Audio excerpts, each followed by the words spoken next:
Hello friends, ये है Punjab university और मैं आज यहाँ आया हूँ for a session on China's national day which is celebrated on October 1st every year. 1 October China का नेशनल डे है, चाइना का इंडिपेंडेंस डे है। 1 अक्टूबर 1949 को चीन को आज़ादी मिली थी और नेशनल डे हर साल 1 अक्टूबर को बनाया जाता है। नेशनल डे को गोल्डन वीक भी कहा जाता है। इस दिन के पास जो पूरा हफ्ता होता है वो पूरा हफ्ता बंद रहता है।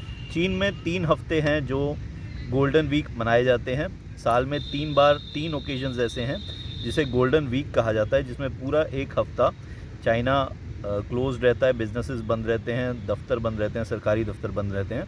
इन को गोल्डन वीक कहा जाता है जो साल में 3 बार मनाए जाते हैं। ये गोल्डन वीक वैसे तो जापान में भी मनाए जाते हैं, मलेशिया में मनाए जाते हैं, लेकिन मलेशिया जापान के जो गोल्डन वीक्स हैं, दिवाली में भी कई बार लगातार 3-4 छुट्टियाँ होती हैं। लेकिन चाइना की जो ये गोल्डन वीक है ये एक रेगुलर नहीं है, बहुत हिस्टोरिक नहीं है। ये 2000 से ही मनाए जाने लगे हैं गोल्डन वीक। और इसके पीछे एक वजह है। वजह most of the time China में जो वजह होती है वो सरकारी आदेश होती है कि सरकार का आदेश होता है कि आपको क्या करना है। सरकार कहती है आपको काम करना है तो लोग बिना सोचे बिल्कुल एकदम पूरा मन लगा के पूरी लगन के साथ काम करते हैं। सरकार कहती है कि अब हमारे समाज को एक ही बच्चा चाहिए, 1 चाइल्ड पॉलिसी लागू होती है। फिर सरकार को लगता है कि अब समाज को एक से ज़्यादा बच्चे चाहिए, तो उस हिसाब से पॉलिसी चेंज हो जाती है। तो चीन में जो कुछ होता है वो सरकारी आदेश से होता है। ये चाइना फॉर्म ऑफ डेमोक्रेसी है। चाइना इसी तरह की डेमोक्रेसी को फॉलो करता है and they live with it and they are happy with it. ऐसा नहीं है कि उनको कोई रेस्टलेसनेस इस वजह से है कि कोई एक पर्सन उनको कंट्रोल कर रहा है। ये एक तरह से एक कम्युनिटी के ही डिसीजन बनते हैं, क्योंकि कम्युनिस्ट पार्टी जो है उसका बेस बहुत बड़ा है। कम्युनिस्ट पार्टी के मेंबर्स हैं, बहुत सारे मेंबर्स हैं और अक्रॉस चाइना कम्युनिस्ट पार्टी को ज्वाइन करते हैं, उसकी मेंबरशिप बनाती है और उससे लीडरशिप बनती है। तो चाइना की जो डेमोक्रेसी है वो कम्युनिस्ट पार्टी की डेमोक्रेसी है।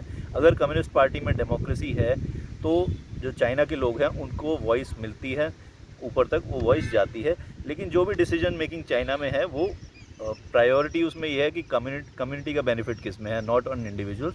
इंडिविजुअल्स उसमें एक पिछले रोल पे रहते हैं। और ये सिर्फ 50 साल से नहीं, माओ के कम्युनिस्ट चाइना से नहीं, हिस्टोरिकली भी अप्रॉक्सीमेटली पिछली हिस्ट्री भी हम देखें चाइना की तो एक सेंट्रलाइज रूल हमेशा से चाइना में रहा है।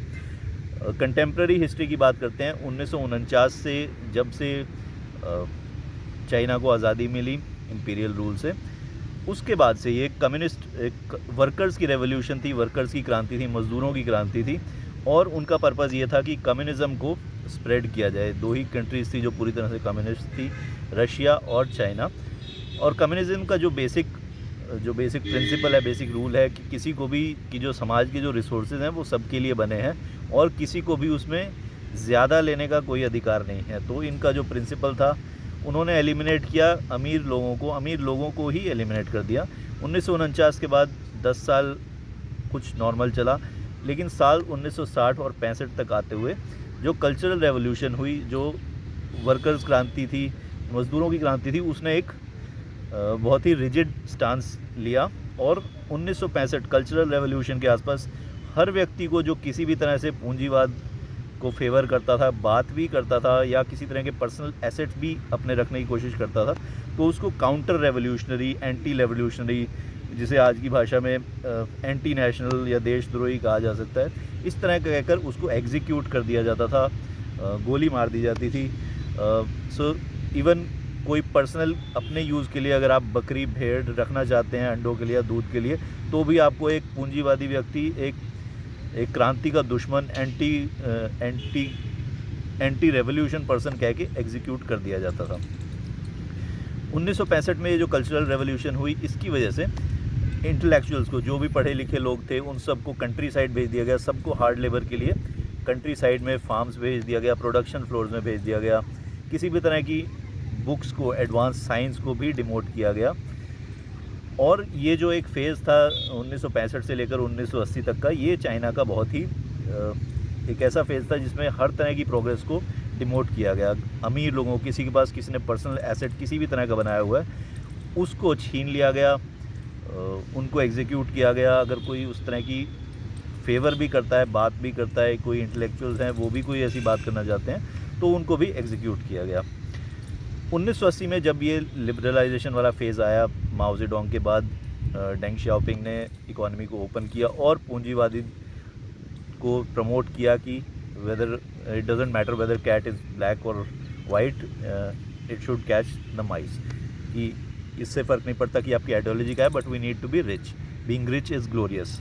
अमीर होना एक शान की बात है। ये कोई जैसे पिछले 15-20 साल से आफ्टर रेवोल्यूशन जो चल रहा था कि पूंजीवादी होना एक बहुत ही शर्म की बात है, कि अगर आप अपने बारे में सोचते हैं कि हम अपने लिए पैसा जोड़ रहे हैं या कोई अपने लिए एसेट रखा हुआ है आपने, तो एक शर्म की बात है कि आप समाज के खिलाफ जा रहे हैं। डेंग शाओपिंग ने इस पॉलिसी को चेंज किया और 1980 के बाद लोगों को अपने हाथ में पैसा रखने का मौका मिला। उससे पहले सब कुछ कम्युनिटी के लिए था। इसको आप इमेजिन कर सकते हैं जैसे एक जॉइंट फैमिली है जिसमें किसी के पास भी इंडिविजुअल कोई अथॉरिटी नहीं है कुछ भी स्पेंड करने की। सब कुछ जो है वो एक सेंट्रल लीडरशिप को दिया जाएगा और वही डिसाइड करेगा कि घर में क्या आना है, क्या होना है। इंडिविजुअल यहाँ पर कोई रोल नहीं रहेगा। तो इस तरह की इकॉनमी चाइना की रही 1980 तक। 1980 के बाद जब इसको लिबरलाइज़ किया गया तो लोगों ने बहुत रिलीफ फील की कि अब वो अपनी डेस्टिनी खुद डिसाइड कर सकते हैं। और जब उनको लेबर करने के लिए कहा गया तो उनको लेबर परेशानी नहीं लगी, रादर उनको एक अपॉर्चुनिटी लगी कि हमें काम करने का मौका मिल रहा है, अपने पैसे जोड़ने का मौका मिल रहा है, जिससे कि हम इंडिविजुअल ग्रोथ की तरफ जा सकते हैं। तो 1980 से 2000 तक जो चीन की लेबर थी, मैन्युफैक्चरिंग बेस जो उन्होंने बनाया, बहुत हार्ड लेबर से बनाया और लेबर को उन्होंने एज लेबर के लिए प्रोटेस्ट नहीं किया कि लेबर वो बहुत ज़्यादा करें, क्योंकि उनको एक अपॉर्चुनिटी लग रही थी। वो जो 1980 से पहले का जो टाइम था, जो उस टाइम से गुजरे हुए थे, वो उस टाइम को दोबारा नहीं देखना चाहते थे। वो अपने लिए कुछ जोड़ना चाहते थे और उन्होंने बहुत हार्ड लेबर की। 2000 तक जब चाइना ने मैन्युफैक्चरिंग इंडस्ट्री अपने बेसिस बनाए, पूरी दुनिया में अपने प्रोडक्ट्स बेचे और इवन इंडिया जैसी कंट्री जिसमें भी लेबर बहुत सरप्लस है, वहाँ की मार्केट्स को भी ख़त्म कर दिया अपनी लेबर से, क्योंकि लेबर उनकी जिस कंडीशन में काम करती थी, जितना एफर्ट करती थी, वो किसी और स्पेशली डेमोक्रेटिक कंट्रीज़ में वो पॉसिबल नहीं था। For labour laws, human rights, इन सब को चाइना ने पूरी तरह से सस्पेंड कर दिया और पूरा जो फोकस था वो था मोर प्रोडक्शन, मोर आउटपुट, मोर क्वांटिटी, और बहुत हार्ड एफर्ट उन्होंने किया नेक्स्ट 20 साल तक। 2000 तक आते आते अब क्योंकि चाइना के जो वर्कर्स थे वो पूरी तरह से एंग्रोज थे सिर्फ मैन्युफैक्चरिंग और सेलिंग में।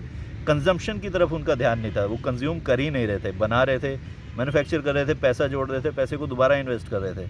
तो अगले 10, 15, 20 साल तक उन्होंने सिर्फ प्रोडक्शन की, हार्ड लेबर की पैसा बचाया, पैसा जोड़ा, उसके और अपने एसेट्स बनाए।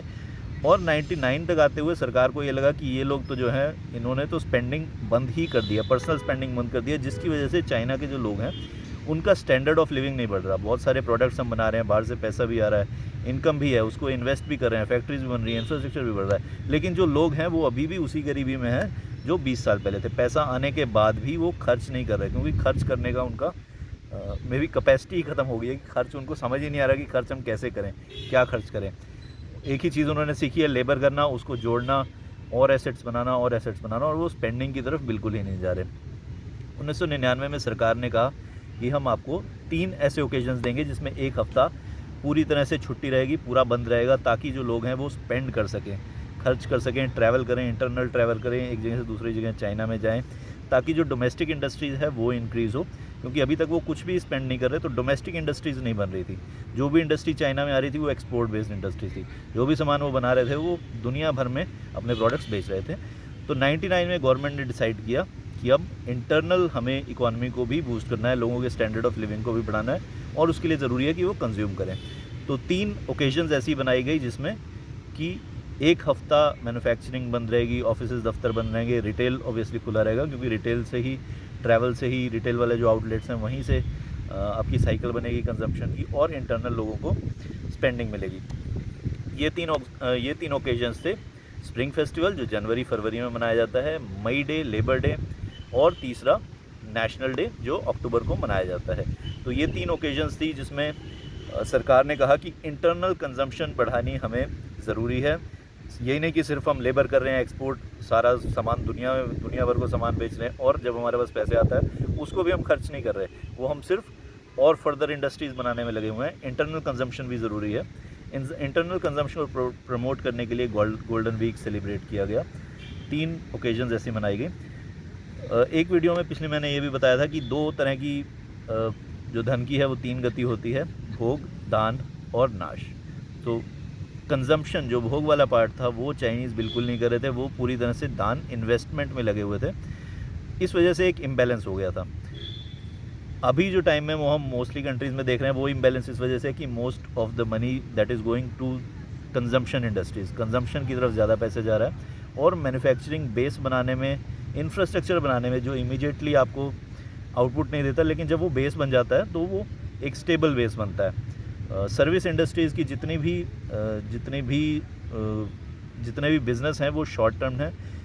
इनिशियली आपको बहुत हाई रिटर्न्स देते हैं, एम्प्लॉयमेंट भी बहुत जनरेट करते हैं, लेकिन जैसे ही कोई फाइनेंशियल प्रॉब्लम आती है तो ये इंडस्ट्रीज़ सबसे पहले बंद हो जाती हैं, क्योंकि लोग अपनी कंजम्पशन इमीडिएटली कट कर देते हैं।